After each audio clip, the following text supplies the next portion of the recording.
Professor Antonelli, and we're here for our Chapter 8 Cognition and Language audio lecture for our Psych 101 class. If you recall, in the Chapter 7 presentation, we had been talking about memory and how individuals get information into their memory by paying attention to it and then processing it and encoding it and then getting it from short-term into long-term memory. This chapter is a connection to that, in that we're dealing with cognition, or how people think about things, and then how they express it through their language skills. Okay, so this chapter has a couple of sections to it. The first two sections have to do with thinking and attention and cognition, and the third section then brings in the language piece that's very important to this discussion. Okay, so let's talk about cognitive psychology. This is kind of that branch of psychology where we're talking about thinking and how individuals think through something and then use that thinking to, access and add to their knowledge base. So the strict definition of cognition is thinking and using knowledge.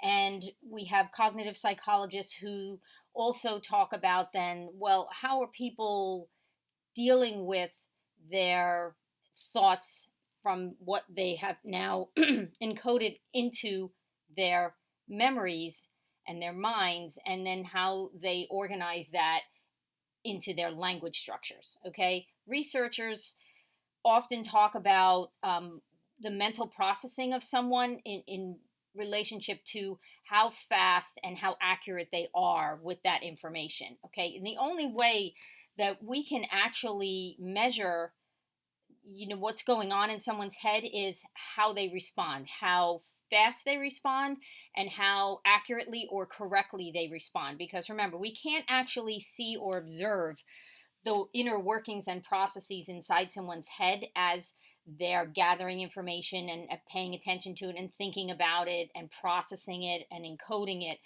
But the only way we can measure that is how fast they can respond to something, whether it's a question or a situation or anything of that matter. Okay, so the first piece, very important in actually trying to process information, is to pay attention to it. Okay, attention is the person's way that they actually draw in the information and how they then respond to it in some way. Oftentimes we respond to certain things more than other things because we have paid attention to it, and usually that's because we have more of an interest in it, or there's something in it for us that we must pay attention to. There's two kinds of processes involved with attention. A bottom-up process, where something that an individual senses, these individual kinds of elements, then produce a larger element. And the perfect example is when we hear a loud noise. It will grab our attention. That is an example of a bottom-up process for attention. A flashing light that we might see in our visual field, that is an example of a bottom-up process. A top-down process is something where we actually have to do a little bit more to it. We have to apply some sort of experience we've had or something that we expect to kind of happen in order to really process something. We have to deliberately decide to kind of shift our attention in one way or another to something specific. It's not really reactionary like the bottom-up process. So for example, if you see the letters on the screen here in a circle, and then in the middle is an X right here. The X is what we are trying to fixate our eyes on in a top-down process. We're deliberately deciding to take our attention away from the outside circle and fixate it or focus it in on the X in the middle. So we're drawing our attention intentionally and deliberately to the X in the middle. And we're doing it in a conscious way. We're making an effort to do it, okay? If you take a look at this figure, there are a bunch of whooping cranes that are all kind of standing together. And the way that we can talk about what we call pre-attentive processes is to really look at this photo quickly and say, okay, which one is the whooping crane, and then the rest are actually sandhill cranes. Well, which one of them stands out to you? And it definitely, you can see here the white whooping crane in the middle definitely stands out immediately because it differs from all of the items around it, all of the other cranes around it in size and shape and color and movement. It definitely distinguishes itself among that. So we didn't have to do too much with our thinking or even our attention to deliberately kind of search for it because it stood out for us immediately. It stood out. However, when we actually have to pay attention to something in like figure 8.5, where we're saying, okay, take a look at this photo and we want to find the one in this photo, these are marbled godwits. We want to find the one that's facing to the right, okay? In this case, we need to use attention, a really deliberate attention, and search all of the birds that are showing in this picture in order to find the one that's facing to the right, which, by the way, is over here on the bottom right, is the one bird facing to the right where all the rest of them are facing to the left. But we could not see that immediately as we could with the whooping crane in the first figure, okay? So we had to pay more attention here. These are known as attentive processes. In the one with the whooping crane, those were pre-attentive. We don't really have to deliberately focus in on one thing, and we could just take a quick glance and see that one thing was different than everything else in the prior slide. But this slide, we really had to take a little bit more time to kind of look at each and every one to see which one was facing right. All right. There's something called the attention bottleneck. When you think of a bottleneck, I want you to think of traffic when you're driving on a highway, let's say, and a lane is closed and people have to merge. Very few people get through at a time, or if there's an accident, that slows down, people have to merge in or get over a lane if a lane is closed or whatever's happening on the road. That's really what I think of when I think of bottleneck. So when we talk about attention bottleneck, what we're doing is thinking, well, how many things can I actually pay attention to at once before they start all kind of getting jumbled? All right. And that's the idea behind attention as a whole. It's a very limited kind of thing. And the items or figures or pictures or whatever it is that we're trying to pay attention to often compete for our attention. They try to get our attention first, but when there's lots of things going on, our attention is often limited. Okay, so there's a couple of things related to attention and what this idea of it getting jumbled or bottlenecked is. The first one is many things compete for our attention. That's why there's conflict. So what that means is sometimes when we really start focusing in or directing our attention to one item, we often get our attention gets taken away from another. Quite simply, when we're talking on our cell phone, it distracts us from our attention to driving. That's why, of course, there's the laws that say no use of cell phone when driving. Okay, even if you're only doing one task, the level of your attention will vary. Okay, so for example, your mind tends to wander a lot if you're thinking about something that's kind of unrelated to the task at hand. So think about when you're doing a very difficult task, sometimes your attention wanders a bit and to something else that's unrelated. And again, that's because, there's a bit of a conflict there. It's like, do I really want to be focused on this difficult material? And when you think something like that, that's when your attention starts to wander. So another good example here to think of is, can you do two things at once? That's this conflict in attention. Did you ever try to do that? Tap your head and use your other hand to make a circle motion on your stomach, and how that's very difficult to do because you're often giving the attention to one over the other, whether it's the tapping or the circling part, and then you can't do both at the same time. That's a good example there. Okay, there's something else called the Stroop effect. The Stroop effect came from a psychologist whose name was Stroop, and this person actually discovered and created the Stroop effect. And that's where we have this tendency to read a word instead of saying the color of ink in which it was printed. So pretend, for example, the word red is written, but it's written in black ink. And the word black is written, but it's written in red ink. Okay?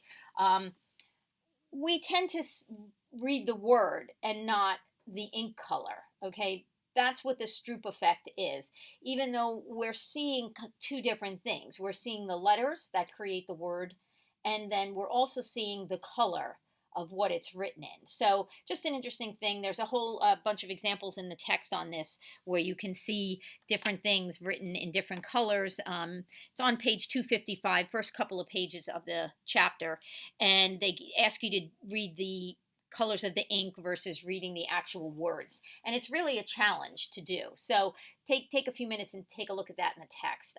There's another topic called change blindness, and this is those things, if you've ever seen them in like magazines where they say, okay, here's a picture, and then they give the same picture below and say there are 10 differences between the pictures. What's difference between picture A and picture B?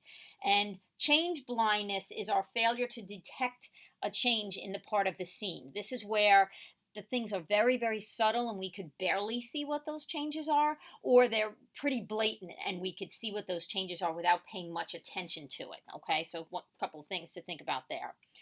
People actually vary in their ability to maintain attention. And one of the disorders related to attention and this variance in people's abilities is called attention deficit disorder, known as ADD for short. I'm sure you've heard of it. It's one of these conditions that individuals who have it are very easily distracted. They're impulsive, meaning they act on something without giving it much thought. Remember, today we're talking about thought, attention, thinking, and then language use, eventually getting our thoughts out. So they're very impulsive in how they do something. Don't give it much thought before doing it. There's a lot of moodiness, and then they often tend to not finish what they started. Okay, the failure to follow through on plans. There's another condition that is related called ADHD, and the difference is that we've added in this H for hyperactivity. All right, and this is where ADHD is a condition that's marked by the things in ADD, but what we've added is this excessive activity, or they call it fidgeting, okay, or fidgetness. It's where someone can't often sit still or be calm.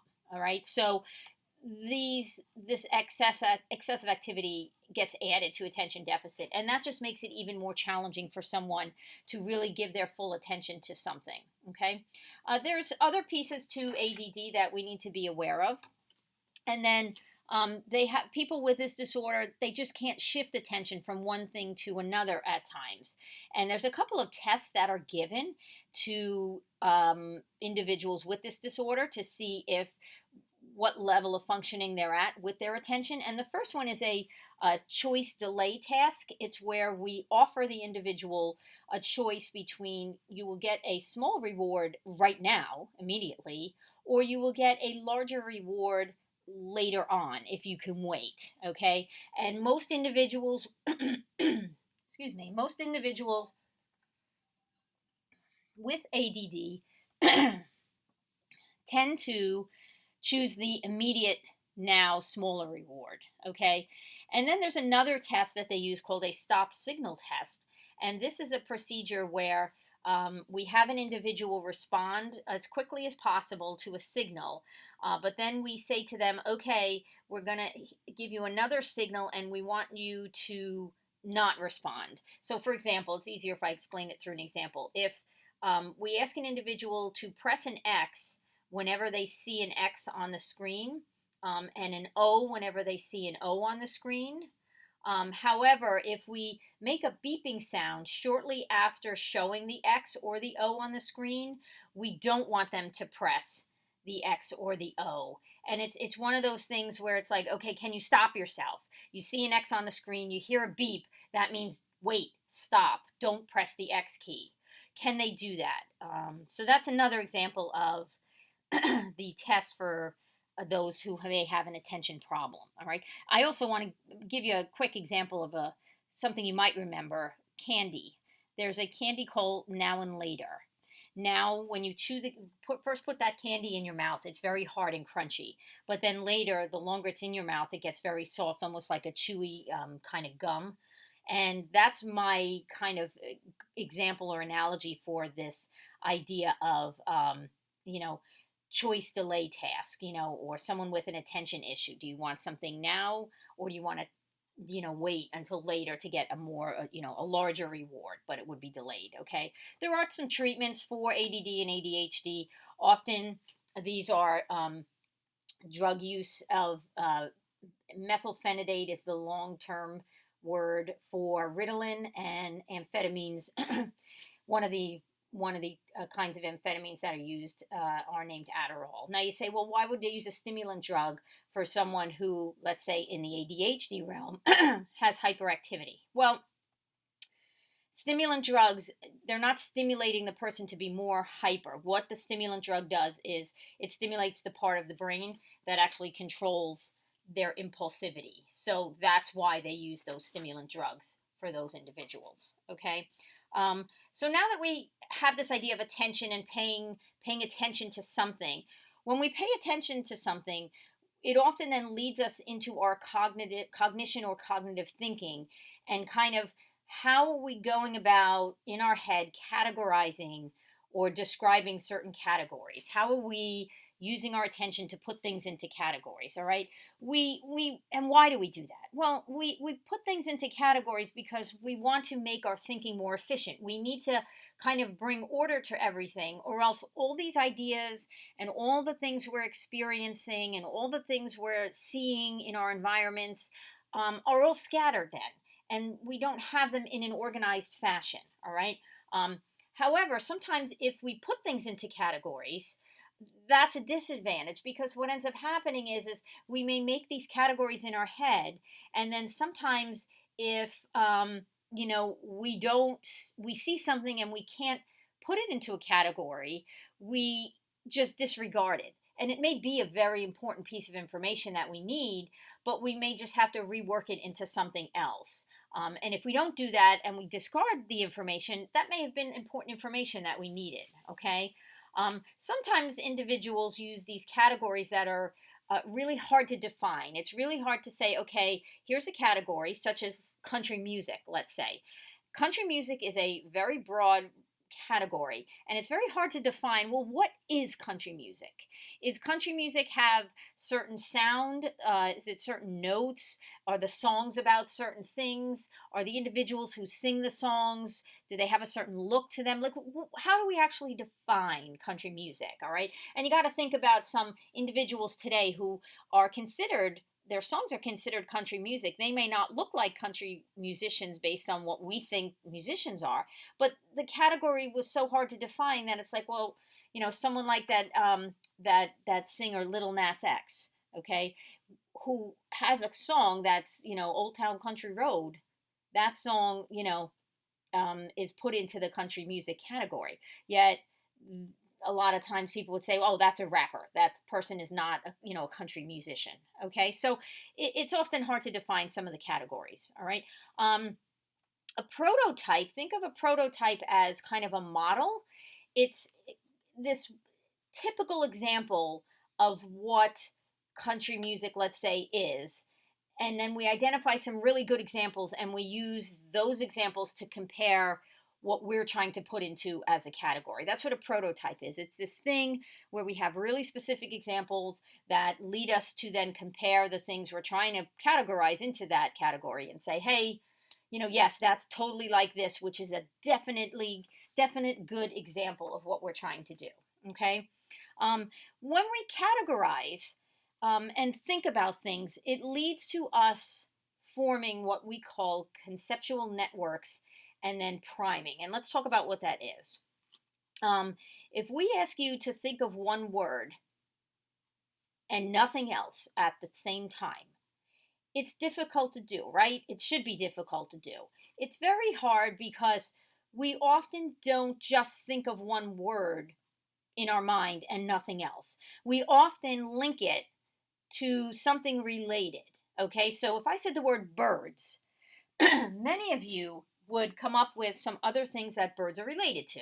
Someone might think sparrows or flight or eggs, and all of these kinds of concepts or other words come into play when someone says, okay, think of the word birds. We don't just keep birds in our head. All these other thoughts and ideas come up. Okay, there's two kinds of terms related to that general idea. One is called spreading activation, and this is where it's a process by which we activate one concept and then that concept activates another. So, for example, think of the word flower. When you hear the word flower, you may think of a rose, a violet, a daffodil, okay? But then if I throw the word red in there, okay, you may think of rose as the first thing, and that's connected then to the original concept of flower. So it's this idea of one word spreading out into many other words and concepts that are related, okay? And then priming is this idea that if we expose someone to an experience that helps them to think of something or recognize something else, then we're priming. So a good example is pretend you're looking at a picture of a library. In the library picture, there is a librarian sitting at a desk, okay? We can easily recognize that then as a library because we see the person sitting there at the desk, maybe, checking out books or doing something with a pile of books on the desk. However, if there's a photo of a library and there's a bullfighter sitting on a horse, okay, you almost take a second look at it and say, hey, wait, why is the bullfighter on the horse in this room that looks like a library, or what I think from my experience looks like a library? It's going to take us a little longer to recognize it as a library because that other kind of concept object is in the picture, and it's not as easily recognized for us versus just seeing the picture with the librarian sitting at the desk. Okay, so that's what priming is. We're primed to think of a certain way about a photo or something we're seeing just based on our prior experiences. Okay, when we take a look about these ideas about thinking, we have to get into thinking and how we use that thinking to solve problems. There are two systems of thinking. The first system of thinking is where we have these quick, automatic kind of responses that happen because we know the questions or we think the questions are kind of easy. So, for example, if we see someone we know walking down the street, we recognize their face, we know it's them, it's an automatic kind of processing for us. Hey, that's Joe. Hey, that's Jill. Okay. Or we do some routine actions. When you come in your house, if you're the last one in at night, you tend to close the door and make sure it's locked and do whatever you have to, set your alarm, whatever you might have to do. You come in, you put your keys in the basket on the counter if that's the process you're in the routine you're used to doing, okay? You feed the dog, you check on the cat, whatever it might be. That's all part of system one thinking, where we proceed with our cognitive processing, with our thinking, very routinely, very much without effort, okay, very automatically, okay. When we talk about system two thinking, we have to actually process it a bit more.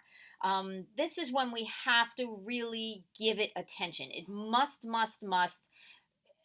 be given attention. It requires our attention in order to process what we're doing. And we need working memory for that. If you think back to the chapter we did before this, working memory was the section of memory where we had to pay attention to something and we had to do something with that information in order for us to process it and get it into our longer term memory. All right. These are things like mathematical calculations. All right. And there's two terms here that get a little confusing. So let's talk about them. Algorithm and heuristics. An algorithm is this exact procedure for kind of getting at an answer. It's almost like a very clear cut, use this formula, do this steps, do the next step, do the next step, get an answer. You can't really do it any differently. It has to be that way. A good example is if you're a salesperson and you have to visit, let's say, 10 cities for your sales calls. And then what you do is you calculate what your shortest route is to get home. All right, by looking at those 10 places you have to be at and figuring out an order for them so that you can hit the last one and then have the shortest route home. So you see how it's very sequential and very step by step and very explicit as to I need to do this and go here and go here and go here in this order in order to have my shortest route to get home at the end of visiting all those 10 cities, let's say. Okay. And then when we talk about heuristics, we're really talking about kind of overall strategies for really simplifying a problem. It's not necessarily going to be a very rigid kind of system, but it's more about, all right, well, if I kind of do this and this, you know, I guess it'll work that I can get home at this time. And the issue here is that when you're trying to deal with a problem that has so many possibilities, and it's actually not possible to think about all those possibilities, you use heuristics. You kind of just say, okay, if I'm a salesperson and this time I have to visit hundreds of cities instead of 10, I'm going to obviously need to simplify a bit. I can't consider every possible, scenario of visiting those cities and finding the shortest route home. I'm just going to have to kind of, say, hey, let's simplify it a little. Maybe I could do these this way and these this way. It's not as strict and rigid as an algorithm. Okay, that's how you have to think of these two um, kinds of ways of thinking. All right, and piggybacking on those two ways, when we're thoroughly trying to make a decision about something and think through it and problem solve, there are two things that we actually do when we do that. They're called maximizing and satisficing. Now let's look at the word maximizing. When you hear the word maximizing, you probably think of the word maximum. Maximum has to do with considering all the available choices to find the absolute best one. Okay, so the choices are often something, the decision you're trying to make leads us to choices that you really must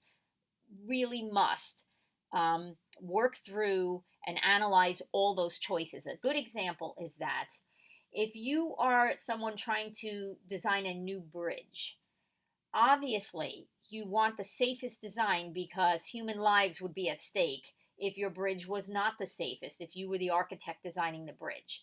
So you would need to maximize by considering all the different designs, but then finding the best one that leads to safety. Okay, it's almost like the decisions and the problems we're trying to solve when we use maximizing are really, really important.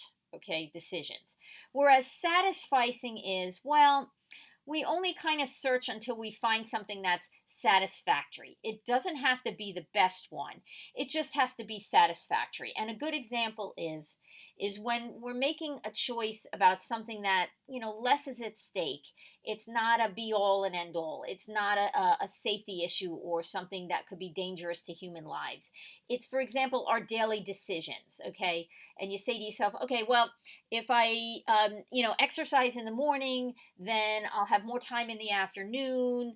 But then again, I'd have to get up early, so I would lose some sleep. You're working through this problem solving of options, but you kind of just decide that, okay, it's satisfactory if I, lose a little sleep in the morning to exercise and it'll give me more time in the afternoon.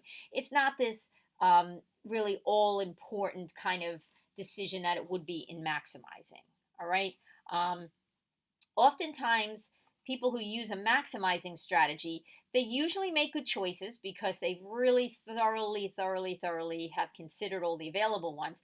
But a lot of times they're not fully pleased with their choices. All right.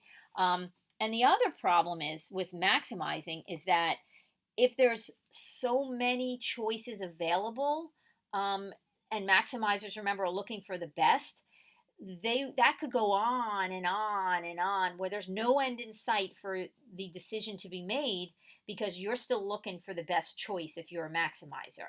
And then even after you've made the choice, you often question if it's been the right choice, if it's the right choice you made. So that's a couple of downsides to maximizing. All right. Based on what we talked about with heuristics back here on the prior slide, where we kind of strategies we use to simplify a problem and kind of come up with an answer that we think is going to be a good one, a satisfactory guess, there's a couple of terms related to heuristics that we need to talk about. Heuristics, remember, assumptions that we make a lot of times instead of thinking through something. And then we often rely on these to make our decisions about things instead of analyzing information. Okay, so this is something to think about. So a representative heuristic is what we talk about here is we often think, all right, how similar does something look to something else? Because if it does look pretty similar, without analyzing it too much, I think it belongs in that category. So, for example, in the text, they talk about if something looks like a duck, waddles like a duck, quacks like a duck, it's probably a duck. And I'm not going to give it too much more analysis. I kind of think that all of those characteristics represent whatever I'm trying to, look at and analyze, and I'm just going to put it into that category. Okay. The problem is that when we have something we're trying to, figure out or problem solve about, and it really shouldn't be in that category because it's some rare thing, um, you know, it, we could make an error in our decision making. Okay. Then we have something called an availability heuristic. And just from the name of availability is, um, if we can think of lots of other things that should be in a certain category, um, we say, okay, well, then that category is pretty common and we could put a lot of things in there. Okay. The problem comes in that sometimes categories are almost more well known or kind of popular and almost get more attention than others. Okay. So think about the news stories when you watch the news. Okay. There are stories that they don't report on a lot of things like, let's say, little car accidents. There's car accidents every day in every place, state in the country, right? But you don't hear about those car accidents on the news. You only hear about the larger, more memorable events, like let's say an airplane crash. That tends to make the news because let's say it was publicized more on the news. All right. It's like one of those things like you think, okay, well, because they're talking about it, then it's happening more. But it's actually reverse. It some of the things that get publicized are things that aren't really happening more. It's just kind of like things that we want to draw more attention to. And so the problem with that is we make an error in our thinking and saying, okay, well, air travel is more dangerous than car travel, and it really isn't when we look at statistical kinds of you know um, things related to car crashes and deaths and plane crashes, which don't often happen. All right. So these are just some errors we make as a result of using this representative and this availability heuristic. There are lots of other common errors that we tend to make when we're processing information and thinking about information. The next one is overconfidence. Oftentimes, people tend to be overconfident about how they see a difficult question and how they think they can solve it. They're like, oh yeah, I know that, and it could be more difficult than something else. And usually the easier things, people are underconfident, which is a little kind of odd. All right. Then there's something called a confirmation bias. And a confirmation bias is what we're trying to do is confirm something that we already know. And usually we do this by only listening to people who are going to agree with us. So even if something is not necessarily true, but we think it's true, we do everything we can to find other people who are going to believe and agree with us that it's true, or anything else that we're going to believe, um, will support our viewpoint of it being true. Okay. And we don't do much else to find other possibilities. We're like, nope, this is correct. I'm not looking for any other explanations for it. Nope, this is correct. That's what confirmation bias is. And then functional fixedness is actually a special case of confirmation bias. And this is where we have a tendency to stick with this single approach or a single way of using something. For example, if we're given certain items to solve a problem, and we can only see one of them, uh, we only see one way or a usual way to use an item without seeing its other possibilities, then we've kind of gotten fixed on it. And we're kind of stuck on, okay, well, this is the only way that this item will work in my problem solving, method or whatever I'm doing. Okay. So again, you can't see outside the box. You kind of have blinders on when it comes to this confirmation bias. Then we have something called framing questions. And what the framing effect is it's a tendency to answer a question differently when it's, let's say, worded differently or kind of presented differently. So, for example, a health insurance company tends to charge higher rates to people who are overweight, let's say. So, in the framing effect or the way something is stated or framed, most people like it better when we say the insurance company says, well, we're going to give a discount for people who are of a lower weight, versus saying we're going to give a penalty to people who are of a higher weight. So see how, depending on which way it's said, will give off this kind of effect. All right. Then we have the sunk cost effect is actually a special effect of the framing effect. All right. And that is we have a willingness to do something because we've already put out some money or effort to do it, even if it's not going to work or it's something that's not going to, get us to solve our problem. So, for example, if we buy a ticket to something ahead of time, a ticket to, I don't know, an outdoor race or an outdoor concert, and there's bad weather, and let's say the concert's not canceled, but we still go because we don't want to waste the money. That's the sunk cost effect. All right. And it may not be a smart thing to go because, let's say, it's thundering and lightning, and it's just unsafe to be there at that time. We're kind of letting that cloud our judgment and our thinking. Okay. Then we have, expertise. Let's look at how this all relates. Well, expertise actually requires people to use remember those word algorithms, correct kind of systems or ways of solving problems, and deciding which of the heuristics, the bits and pieces of the strategy we're going to use, what ways will those apply and work in a particular situation. That's what someone who has expertise is able to do. That they're able to take things they already know, apply an algorithm to something and then use certain heuristics to eventually solve that problem. And a lot of times they do it very quickly because they've done it over time and it's been practiced and gone over, and they have experience with it, and they often don't put forth much effort anymore when they become an expert, and they often don't make they don't make many mistakes, quite simply, when they're an expert. Okay.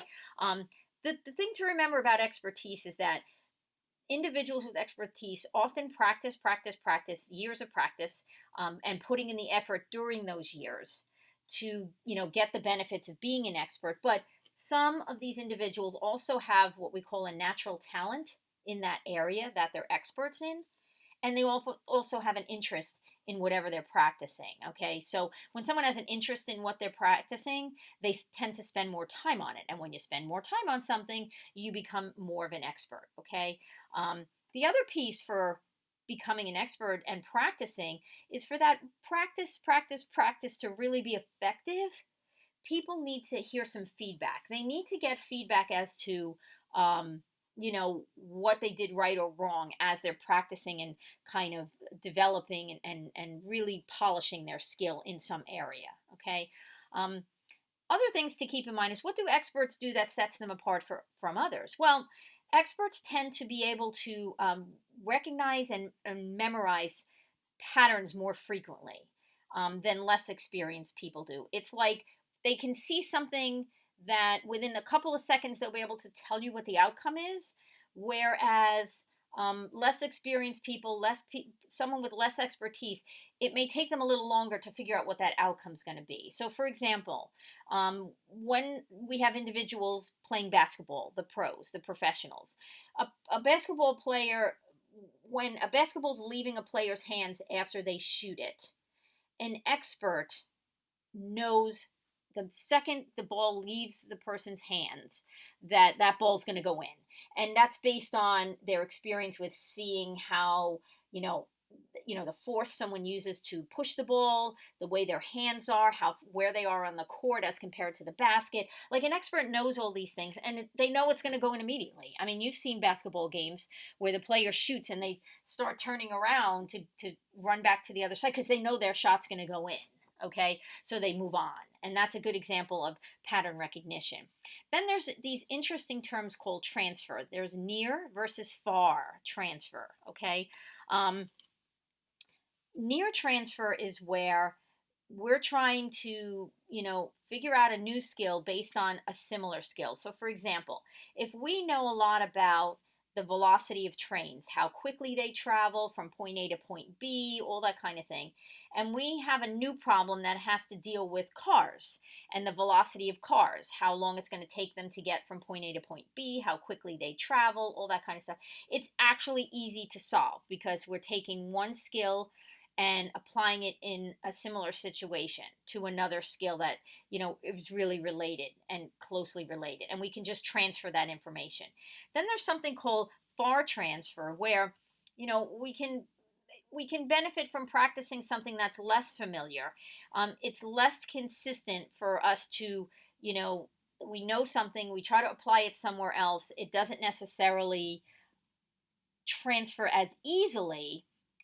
We have to do a little bit more with it. Okay, so if we have expertise in one area, it could help strengthen our intellectual ability, which could help us in another area. And that's kind of what we're doing here with far transfer.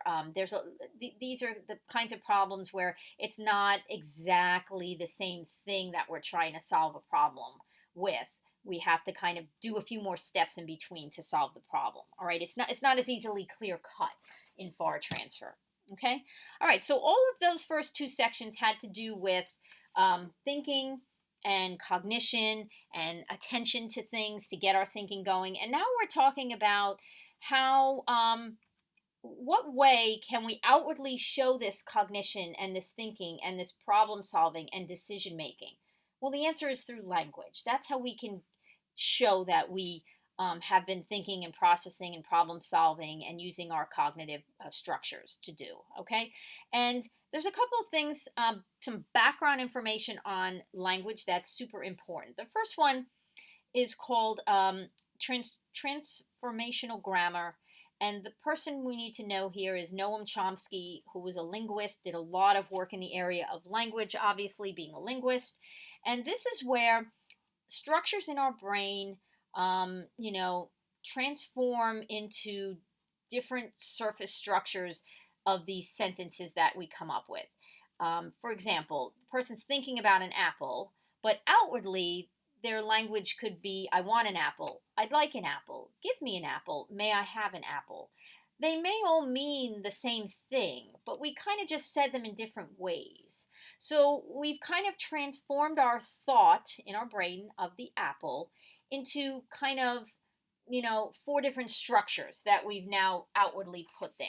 All right. So just to start thinking about how this thinking and our cognition comes out and gets out of our head and into the world. Let's if I can put it that way. All right. There's a whole section on non-humans, and basically chimps is what they're talking about, and how these non-humans and chimps in the examples in the text really were precursors to language use in humans. There's a couple of things to think about. Some really interesting information about chimps actually can't speak because they make sounds while they're inhaling. If you've ever tried to speak or say your name when you inhale, you actually can't, because humans speak while exhaling. So that's an interesting piece of information to remember. Okay, bonobos are a certain species of chimp that have the most impressive result when it comes to language. They can actually describe things as well as make requests and respond to other things, all in their language. And by their language and these learned certain aspects of language, we mean through hand gestures, through sign language, through some visual symbols. They seem to be the most advanced species when applying language to communication or asking, describing, making requests, etc. Okay? So it's interesting that we have to often look back in human evolution to these our ape-like ancestors, to see where it all started and how it's kind of evolved over time, and how human language use has evolved over time as well. Okay, so humans are clearly more adapted to language than any other species. However, we have found that it is not always linked to intelligence. What that means is it's possible to have intelligence without, let's say, strong language or strong language skills. And it's also possible to have strong language without other aspects of intelligence. For example, there is a condition called Williams syndrome. This is a genetic condition that has a lot of similarities to mental retardation. But individuals with Williams syndrome have a very, very good use of language. So normally, individuals who have limited mental capacities don't have a good use of language. However, in Williams syndrome, those individuals do have a very high level and good use of language. Okay, so that leads psychologists to kind of look at language as its own kind of capacity that we have, and not just based on our intelligence do we have language. They don't really connect that way. Okay, so it's a very important piece to remember when we're talking about language and intelligence. Okay, um, as a result, do you remember the nature nurture argument we talked about way in the beginning? Nature versus nurture, one of the big psychology principles. Well, here's an argument, a nature argument for learning, that it's built in. Noam Chomsky kind of suggested that we actually are born with a language acquisition device where we have this built-in mechanism from our nature, genetics, that allows us to acquire language in a certain way and then to express it in a certain way. So that's a good argument for the use of the nature argument for us having this built-in mechanism. Okay, we always go back to the brain, right? So in this case, we're going back to the brain to explain some issues related to language. The left hemisphere of our brain is really the most important section for language because there are two areas, Wernicke's area and Broca's area, that lead to issues with language. Let's start with Broca's area. This area is located in the frontal cortex. Think back to our section on biology and the brain. And if there's any damage to this area, we have something called Broca's aphasia, which happens if there's damage to this area. And Broca's aphasia means we have difficulty actually producing language. We have difficulty, you know, making words, speaking in a way, if there's any damage to the Broca area. If we have brain damage, any sort of damage in Wernicke's area, it leads to Wernicke's aphasia.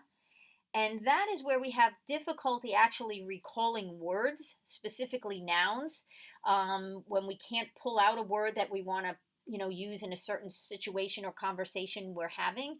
And it also impairs our comprehension of language if there's damage in Wernicke's area. So again, when people have difficulty with their language skills in a variety of ways, we have to look for these areas as either having been damaged in some way, and that could help with some explanation, and then of course further with treatment. Okay.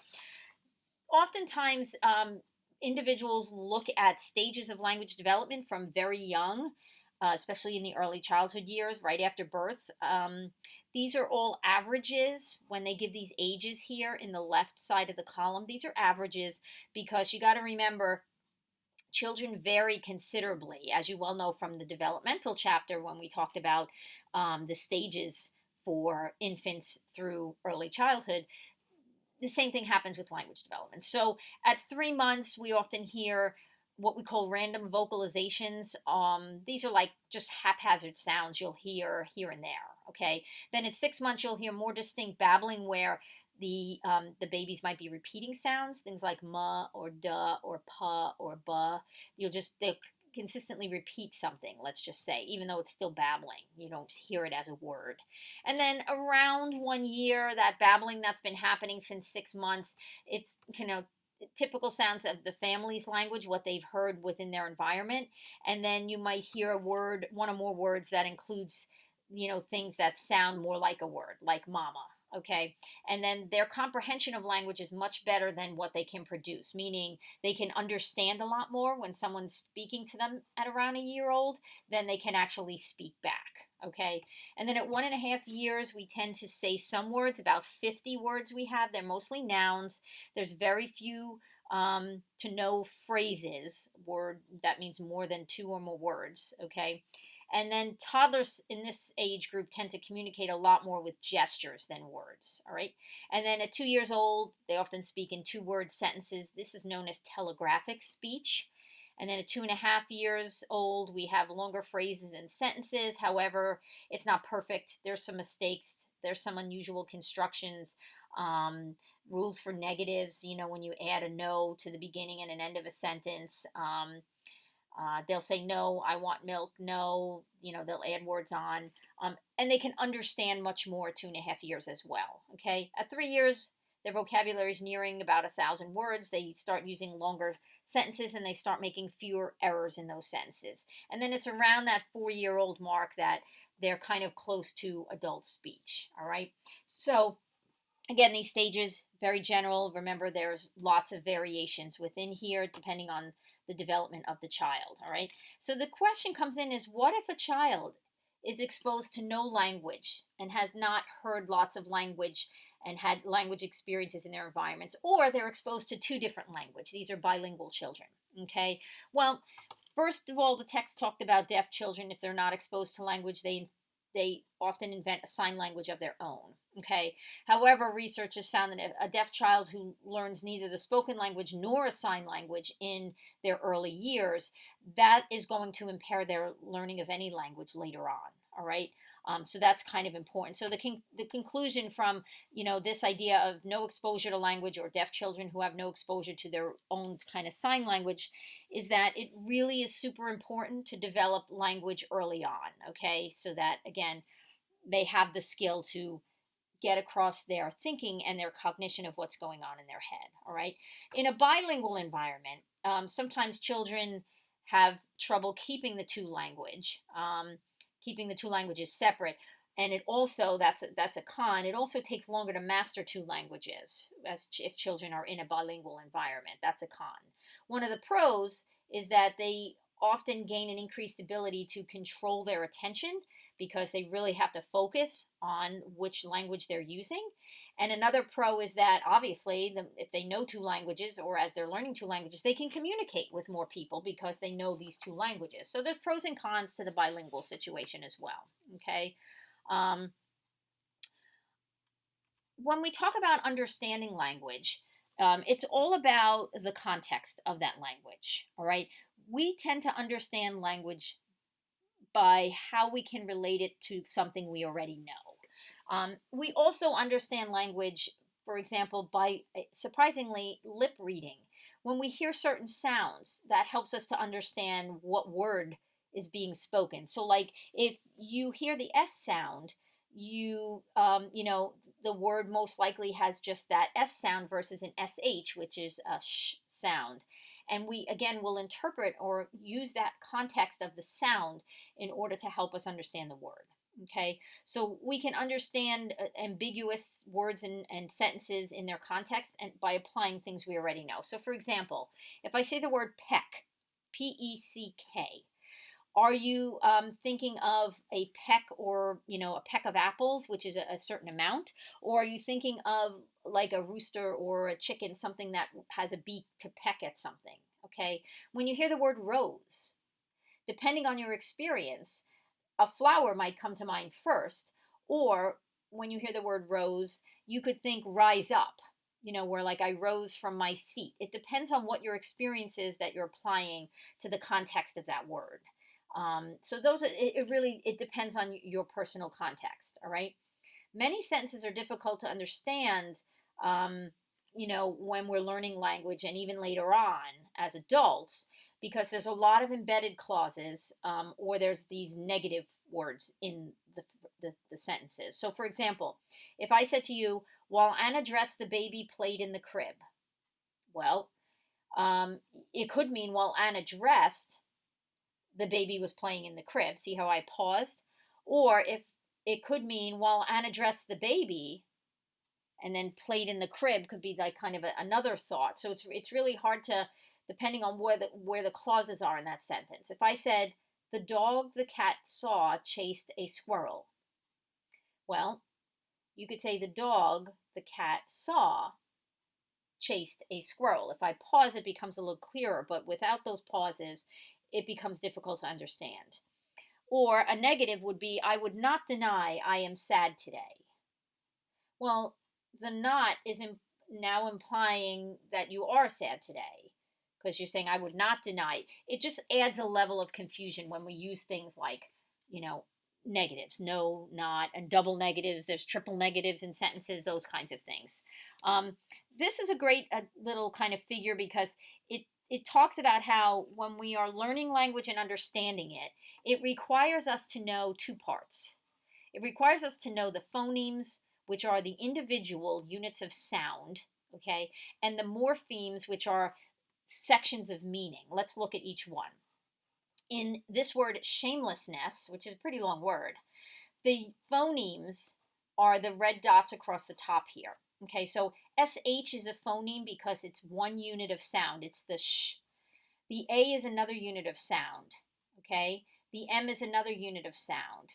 The L is another unit of sound, and the E, and these two S's, and the N, and see, I can't tell you that a unit of sound is just one letter, because that's not the case. It could be a combination of two letters, almost making it like a blend, but it's still a phoneme. Okay, then we have the morphemes, in that these in blue, there's three in the word shamelessness, that have a different meaning that helps us to understand what the word means. The word shame has its own meaning, and then the less, okay, as a suffix adds a new meaning to shame, shameless, and then the ness as another suffix changes the meaning again. All right, so again, morphemes tend to be longer. They're almost like words or prefixes or suffixes that help with the meaning of words. All right, so interesting things to think about when we're trying to learn and understand language. Learning and understand language also requires word recognition. These are words that we recognize instantly. Sometimes they're known as sight words, words that we don't have to sound out with phonemes, but that we instantly recognize. All right. And there's this very interesting concept called the word superiority effect. And this is where we have a tendency to identify a letter, let's say the letter J, more accurately when it's part of a word versus just seeing the letter J. So, for example, if I were to put up on the screen the letter J, then I flash some symbols on the screen, exclamation point, a hashtag, dollar sign, and then I show the word join, Join, and then I show those symbols again. And then I ask you, well, what letter did I show? Well, did I show a C or a J? People can't often remember the letter by itself on the screen, but they remember it within the word join. And it's because, in addition, I flash some of those symbols as a way to interfere with your thinking, as to remembering that J word. But again, you often remember a letter better in a word than you do by itself when you see it on a screen, okay? In addition, learning and understanding language requires reading, and then this idea of these eye movements. It's pretty interesting. The last section of the book talks about when we're actually reading, we alternate between these two kinds of eye movements: fixation eye movements and saccades is how you say it, those eye movements. And fixation, just from the word, our eyes are fixated or stationary for a period of time on a word or a section of words, okay? And that's when we're actually reading and understanding something. The saccades are these quick eye movements that go from one fixation point to another. Okay, so when we look at a series of words, we can see about 11 letters every time we fixate on something. When it's more than that, then we start losing our fixation ability to focus in on something. When you move your eyes kind of backward in a sentence, it's often important for understanding. So picture when you're reading something and then you sort of go back ever so slightly with your eyes to a word or two before, if you've gotten to a point of not understanding. That's a good example of what's going on here with these eye movements. All right, so that again, the eye movements have to do with the process of learning and understanding language. And remember that learning and understanding language is helping our cognition and our thinking to get out what we are learning at the time. Okay, so that's how these ideas are all connected in this chapter.